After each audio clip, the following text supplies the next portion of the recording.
ескерту хаттар тапсырылды. Құжаттан ішінде бәрі Мен номерді жазып алып, соның нелерін жіберіңіздер. Видеоға түсіріп, соның нелерін көрейік. Сіздер қандай жұмыспен айналысасыз? Сіз егер бірге шықтыңыз десе, мен бірге шықпаймын, маған сіздер, мен сіздермен жүретін, маған айлық төлейсіздер ме, ақша төлейсіздер? жоқ, бізде мынандай болады да, еріктілер деген болады, басқа болады. Жоқ, еріктілерге кім ақша төлейді? Еріктілерге ақша төленбейді. Олар тегін жұмыс істейді, сіздер ақшаға жұмыс істейсіздер ме сонда?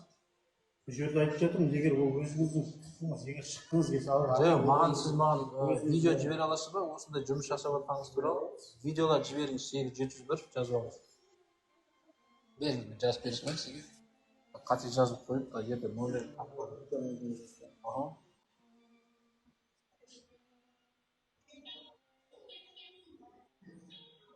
Осыны телеграмма жібересіз. Жасап жатқан жұмыстарыңыз жіберіңіз. Біз әлеуметтік жерге салайық. Не жұмыс жасап жатқандарыңыз көрейік. Одан кейін мен сіздерге видео жіберемін. Мына жұмысты қараңыздар. Мына Айна базардың қасы сізге қарай ма? Газпром Айна базар. Жібек жолдағы. Сол жерге арыз жазылған екен. Сіздерге барды ма ол туралы? Газпром бойынша ол жерде қазақ тілінің менің құқығым тапталды ол жерде. Тұтынушылардың құқығы, қазақ тілі мәселесі бойынша. Сізде оның видеосына видеосы бәрі әлеуметтік желіде топ. Қай неден көрсете аласыз?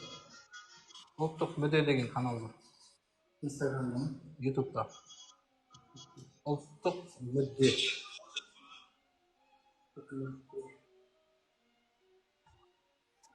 Қазақша ма?